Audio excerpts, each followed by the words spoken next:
சுதாகரையும் சுதாகரோட ஒய்ஃபையும் நித்தீஷ் பண்ணுற கொடுமைக்கு இனி யார் லெஃப்ட் அண்ட் ரைட் வாங்கினா நல்லாயிருக்கும் நீங்கள் விரும்புனீங்கன்னா இந்த சேனலுக்கு லைக் பண்ணுங்கள். வாங்க வீடியோக்குள்ளே போகலாம்.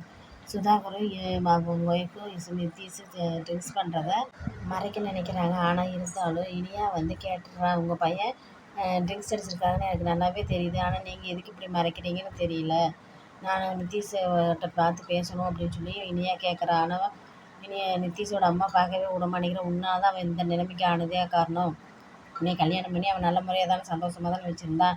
நீ என்னைக்கு அவங்ககிட்ட பார்த்து பேசணும், அன்னையிலேருந்து என் பையன் இப்படி ஆகிட்டான், உன்னால தான் என் பையன் கெட்டு போயிட்டா அப்படின்னு சொல்லிட்டு இனியாக்கிட்ட அவள் கத்திட்டு இருக்கிறப்ப சுதாகர் வர்றா. சுதாகர் தேவையில்லாமல் 2 பேரும் வாக்குவாதம் பண்ணாதீங்க, பேசாமல் நீ உள்ளே போ அப்படின்ட்டு இனியாவை உள்ளே போக சொல்லிடுறா.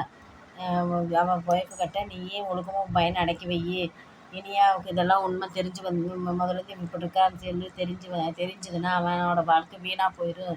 அதனால நீ தேவையில்லாமல் இனியாட்ட வாயை கொடுத்துட்ருக்காத, முதல்ல உன் பையனை ஒழுக்கமாக இருக்க சொல்லு அப்படின்னு சொல்லிட்டு சுதாகர் வெளியில் கிளம்பிடுறான். இன்னொரு பக்கம் ஈஸ்வரி தன் மகன் கோபி நம்ம தன்னை திட்டான்னு சொல்லிட்டு கோவத்தில் பாக்கியாட்ட புலம்பிகிட்டு இருக்கிற. இது நாள் வரைக்கும் என்னை எதிர்த்து பேசாதவன் இப்படி எதிர்த்து பேசிட்டான்.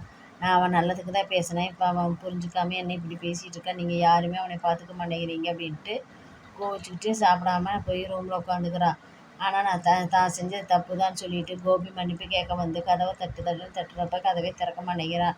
நீ இனிமேல் என்கிட்ட பேசாதான், இன்ன வரைக்கும் அது என்னை அத்தனை பேச்சு பேசிட்டு இப்போ மன்னிப்பு கேட்டால் அதெல்லாம் மறந்துடுமா? நீ எனக்கு இனிமேல் மகனே கிடையாது, என்கிட்ட தயவு செஞ்சு பேசாதன்னு சொல்லிட்டு ஈஸ்வரி கோபியை திட்டி அனுப்பிடுறான். கோபி ரொம்ப மன உளைச்சலில் பாக்கியாட்ட நான் வீட்டுக்கு கிளம்புறேன், என் அம்மாவை பத்திரமா பார்த்துக்குன்னு சொல்லிட்டு கிளம்புறான். பாக்கியா தன்னோட ரெஸ்டாரண்ட்டை டெவலப் பண்ணுறதுக்கு புது ஐடியாவெல்லாம் வச்சு டெவலப் பண்ணிகிட்ருக்குறான். கடைக்கு மளிகை ஜாமான் தீர்ந்துச்சுன்னு கடைக்கு போய் மளிகை ஜாமான் வாங்க போகிறப்ப ஒரு பொண்ணு மயக்கம் போட்டு விழுந்துடுற. அந்த யாருன்னு பார்த்தா அது கடைசியில் கவுன்சிலரோட ஒய்ஃபு. அது தெரியாமையே நல்ல விதமாக காப்பாற்றி கூட்டிகிட்டு வர்றா. இதெல்லாம் தெரிஞ்சு உண்மையே யார் என்னன்னு தெரியாதோ பாக்கியாவை காப்பாற்றுறதுனால கடைசியில் விசாரித்து பார்க்குறப்ப கவுன்சிலர் நீங்கள் உங்களுக்கு நான் எத்தனையோ கொடுமைகளெல்லாம் பண்ணேன், ஆனால் இருந்தாலும் நீங்கள் என் ஒய்ஃபை நீங்கள் காப்பாற்றிருக்கிறீங்க. எனக்கு என் ஒய்ஃப்னா ரொம்ப பிடிக்கும், அவன் ரொம்ப உயிர், என்னோடய உயிரே அவள் தான். அவளுக்கு ஏதாவது ஒன்று ஆச்சுன்னா நான் இருந்திருக்கவே மாட்டேன். ஆனால் இருந்தாலும் பரவாயில்ல, நீங்கள் என் ஒய்ஃபை காப்பாற்றிட்டீங்க. இனிமேல் உங்களுக்கு எந்த ஒரு குடைச்சலும் தர மாட்டேன். இனிமேல் நீங்கள் உங்கள் ரெஸ்டாரண்ட் டெவலப் பண்ணுறதுக்கு நான் உங்களுக்கு ஹெல்ப் பண்ணுறேன் அப்படின்னு ஹோட்டலில் இனிமேல் நான் பிரச்சனை பண்ண மாட்டேன்.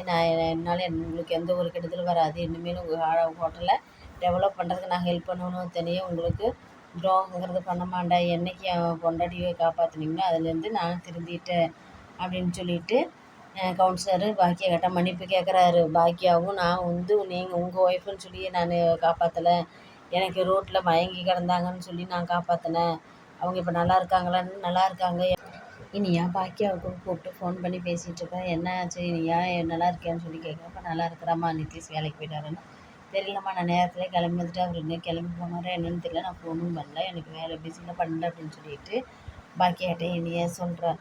சரி எந்த ஒரு கஷ்டமும் இல்லாமல் சந்தோஷமாக நல்லா இரு அப்படின்னு சொல்லிட்டு சொல்கிறப்ப நீ அவளோட வாய்ஸ்லேயே இனியாவுக்கு பிரச்சனை பாக்கியா இனியா என்ன ஆச்சு, உனக்கு என்ன பிரச்சனையா, என்ன வாய்ஸ் ஒரு மாதிரியாக இருக்குன்னு சொல்லி கேட்க, அப்படியெல்லாம் இல்லைம்மா, எனக்கு எந்த ஒரு பிரச்சனையும் இல்லை அப்படின்ட்டு. இல்லை எனக்கு ஏதோ ஒரு பிரச்சனை எதாக இருந்தாலும் சொல்லு அப்படின்னு சொல்லி கேட்குறப்ப, இல்லைம்மா எனக்கு ஆஃபீஸில் கொஞ்சம் வேலை இருக்குது, நான் பார்த்துட்டு உங்களுக்கு கூப்பிட்றேன், இல்லாட்டி மெசேஜ் பண்ணுறேன்னு சொல்லிவிட்டு இனியா வச்சிடறான். ஆனால் பாக்கியா இனியாவுக்கு ஏதோ ஒரு பிரச்சனை, என்ன பிரச்சனைன்னு தெரியல, அதை கண்டுபிடிக்கணும் அப்படின்னு சொல்லி யோசிச்சுக்கிட்டு இருக்கான். நித்தீஷ் ட்ரக்ஸுக்கு அடிமையாகிட்டு இனியாவை ரொம்பவே கொடுமைப்படுத்துகிறான்.